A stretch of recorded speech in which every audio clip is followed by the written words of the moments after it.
Delight IAS पर आप सभी का एक बार फिर से बहुत बहुत स्वागत है। तो जिस चीज़ का आप लोगों को इंतज़ार था लगभग एक साल से, यूपीएससी प्रीलिम्स 2024 की आंसर की जो हैं आज यूपीएससी की तरफ से जारी कर दी गई। सबसे हैरानी वाली बात जो मुझे लगता है मैंने सारा साल आप लोगों के साथ की है वो ये है कि पेपर आने में अब 3 से 4 दिन का समय बचा है और उससे पहले यूपीएससी ने आंसर की जारी की। मतलब और आंसर कीज में इशू भी हैं, उसको लेकर भी हम लोग बात करते हैं, है ना। तो आंसर की आपने जारी की अभी, अब उसके बाद बच्चों के पास क्या ऑप्शन है? अब वो प्रीलिम्स का एग्जाम देंगे 2025 का या आपके आंसर की को लेकर इश्यूज क्रिएट करेंगे, है ना। तो पूरे मैटर को थोड़ा सा गहराई से जानते हैं। एक संवैधानिक संस्थान होने के नाते यूपीएससी की गरिमा पर कैसे सवाल खड़ा हो रहा है, इसको लेकर भी थोड़ा सा समझने का प्रयास करेंगे। सबसे पहली चीज तो मैं आप लोगों को बता दूं, जो मैंने अभी आप लोगों को कहा कि 3 दिन पहले आंसर की जारी की गई है, इसका मतलब सिंपल सा ये है कि यूपीएससी चाहता ही नहीं है कि किसी तरह की कोई कंट्रोवर्सी क्रिएट हो। बात कंट्रोवर्सी की नहीं है, बच्चों के लाइफ की है, बच्चों के फ्यूचर की है। ये बात आपको समझनी पड़ेगी। देखो, एक जगह हम लोग अंधभक्त नहीं बन सकते हैं किसी भी एक संवैधानिक संस्थान का। संवैधानिक संस्थान की गरिमा तब तक रहती है जब तक वो अपने कार्य को बहुत अच्छे तरीके से संपन्न करती है। मुझे नहीं लगता यूपीएससी का सम्मान जितना हम करते हैं, जितना भी एक सीरियस एस्पिरेंट यूपीएससी का करता होगा, उससे बड़ी कोई बात हो सकती है। लेकिन ये संस्थान अब धीरे धीरे कुछ ऐसे काम कर रहा है जो कहीं ना कहीं पे बच्चों के करियर के साथ एक नया खिलवाड़ क्रिएट कर सकते हैं। कैसे, मैं आप लोगों को बताता हूं।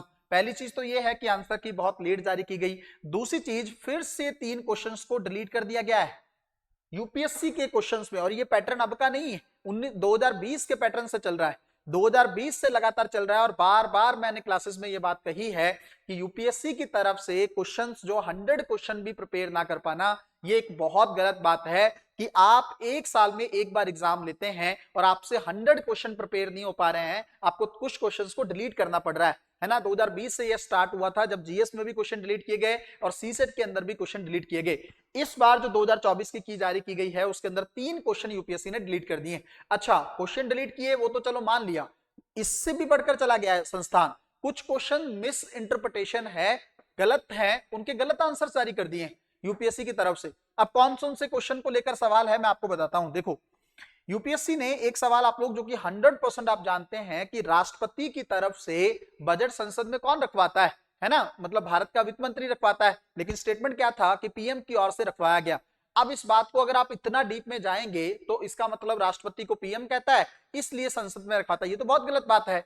इसका तो ऐसे तो फिर जो पॉलिटी के बहुत सारे सवाल ऐसे हैं जिसका मीनिंग जो है पीएम बनता है, लेकिन संविधान में तो ये नहीं लिखा हुआ ना। संविधान क्या कहता है? राष्ट्रपति की तरफ से जो बजट है वो वित्त मंत्री सेशन के अंदर रखवाएंगे, संसद के अंदर रखवाएंगे। उसके पॉइंट ऑफ व्यू से तो ये स्टेटमेंट गलत है, लेकिन यूपीएससी ने इसको सही माना है। इवन हाइड्रोजन का जो क्वेश्चन है वो भी साइंस के पॉइंट ऑफ व्यू से अगर आप देखोगे तो उसके अंदर तीनों क्वेश्चन सही हैं, लेकिन यूपीएससी ने तीनों स्टेटमेंट सही हैं, लेकिन यूपीएससी ने केवल एक स्टेटमेंट सही माना है। रेड सी को लेकर भी कुछ नदियां हैं जिनका पानी लाल सागर के अंदर जाता है, उसको लेकर भी क्लैरिटी नहीं है। उसके अलावा फ्लाइंग फोक्स का क्वेश्चन हो, है ना, इसके अलावा भी बहुत सारे क्वेश्चन है जिनको लेकर सवाल खड़ा हो रहा है। अब बात यह है कि एक संवैधानिक संस्थान है यूपीएससी, जिसको लेकर हम सब लोग जो हैं नतमस्तक होते हैं, है ना। इतना बड़ा संस्थान है जिसने आज तक अपनी गरिमा को बनाकर रखा है।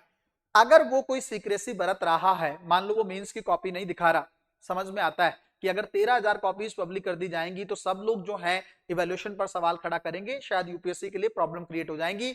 इसलिए वो नहीं दिखाते, आरटीआई के माध्यम से कॉपी नहीं दिखाते। समझ में आता है ये चीज। आंसर की 1 साल के बाद जारी करना, इसका क्या मतलब है?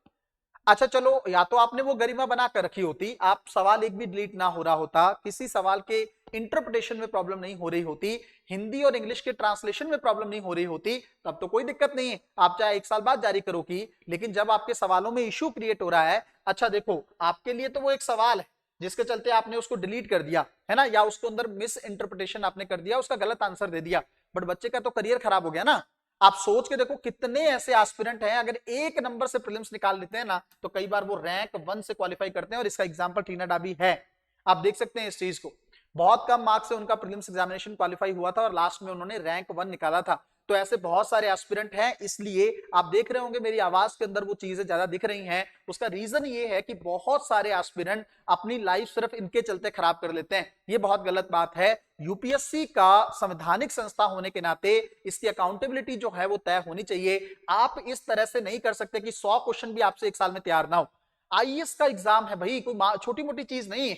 इतने बड़े लेवल का आप एग्जाम करवा रहे हो और उसके अंदर आपके पास आपके थ्रू 100 क्वेश्चन भी रेडी नहीं हो रहे हैं और अच्छे ब्यूटीफुल क्वेश्चन तैयार नहीं कर पा रहे हो, तो फिर क्या मतलब है आपका? क्यों आपकी सैलरी जो है वो संचित निधि पर भारित कर दी गई है? क्यों जो है किसी भी बात को लेकर आपको इतनी अथॉरिटी दी गई, अगर आप इतना काम भी नहीं कर सकते हैं? दूसरी चीज ये है, अगर आपने कुछ क्वेश्चंस को गलत जो है मान लिया गया है, उस चीज का क्या जवाब? 3 दिन के बाद पेपर होना है प्रीलिम्स एग्जामिनेशन 2025 का, बच्चे उसकी डिबेट में फंस जाएंगे, 2024 को लेकर तो कोई बात ही नहीं करेगा। तो बात नहीं करेगा तो ये तो स्टेट पीसीएस में होता था कि क्वेश्चंस गलत हो गए, है ना, आंसर की में प्रॉब्लम हो गई। ये यूपीएससी में पैटर्न कहां से आ गया? और फिर अगर आ गया है, आप मुझे खुद से सोच के बताइए, एक साल में इनको, हालांकि यूपीएससी अदर एग्जाम भी लेता है बट आईएएस को लेकर तो एक ही एग्जाम लेता है ना, और उसका एक ही प्रीलिम्स एग्जामिनेशन होता है, इवन फॉरेस्ट का भी वो प्रीलिम्स सेम होता है। तो उसके लेकर तो ध्यान रखना होगा ना कि 100 क्वेश्चन इतना अच्छे तरीके से फ्रेम किया जाए कि कहीं पे प्रॉब्लम ना हो। क्या ये प्लान तरीके से किया जा रहा है? क्या जानबूझकर यूपीएससी अपने आप को अपना लेवल डाउन कर रहा है कि नहीं क्वेश्चंस फंसे रहेंगे, कोर्ट में मैटर फंसा, क्या ये चाहता है यूपीएससी? अगर ये चाहता है तो ये तो बहुत गलत बात है। एक ही तो संस्थान बचा है जिस पर सवाल नहीं खड़ा होता है। अभी तक यूपीएससी को छोड़कर मुझे नहीं लगता कोई संस्थान ऐसा बचा है जिसको लेकर सवाल खड़ा नहीं किया गया है। पेपर लीक होते रहे हैं, आंसर कीज में प्रॉब्लम होती रही है, करप्शन के बेस पर सीटें मिली हैं, इस तरह के एग्जाम्पल आए हैं। तो फिर एक संस्थान सिर्फ यूपीएससी बचा था, फिर बच्चा जाएगा कहां तैयारी करने के लिए? आप मुझे सोच के देखो कि अगर फेयर सिलेक्शन होगा नहीं बच्चे का, तो वो किस एग्जाम में जाके तैयारी करेगा और कहां पर अपना एग्जाम देगा जब उसको पता ही नहीं अंदर क्या हो रहा है? यूपीएससी या एक संवैधानिक और इतनी बड़ी संस्था होने के नाते उसकी एक जिम्मेदारी है, एक ट्रांसपेरेंसी बरकरार रखो, पारदर्शिता रखो, आरटीआई जैसी चीजें जो है वो जरूरी। दूसरा, आप अगर कोई भी, आपकी अकाउंटेबिलिटी जो है वो बहुत अच्छे तरीके से तय होनी चाहिए। कौन कौन से मैटर में अकाउंटेबिलिटी तय होनी चाहिए? एक, आपका पेपर 100% बढ़िया खूबसूरत पेपर होना चाहिए। किसी सवाल पे जो है, कोई एक आध सवाल हो सकता है जिसके इंटरप्रिटेशन पर चीजें खड़ी हों, बट वो किसी से भी गलती हो सकती है, लेकिन 99% आपकी एक्यूरेसी बहुत अच्छी होनी चाहिए, पहली बात। दूसरी चीज, आपको टाइम से आंसर की को जारी करना चाहिए, उसके अंदर आपको लेट नहीं करना चाहिए, ताकि बच्चों को अगर दिक्कत है तो बच्चे अपना इशू क्रिएट कर सकें, प्री का रिजल्ट दोबारा से आ सके और वो बच्चे मेंस एग्जामिनेशन को लिख सकें।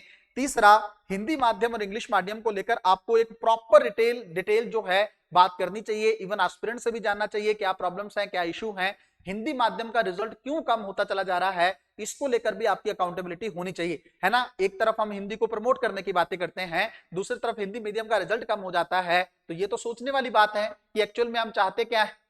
तो ये कुछ ऐसे सवाल हैं जिसको लेकर हम लोगों को विचार करना होगा, इवन यूपीएससी को इस बारे में सोचना होगा।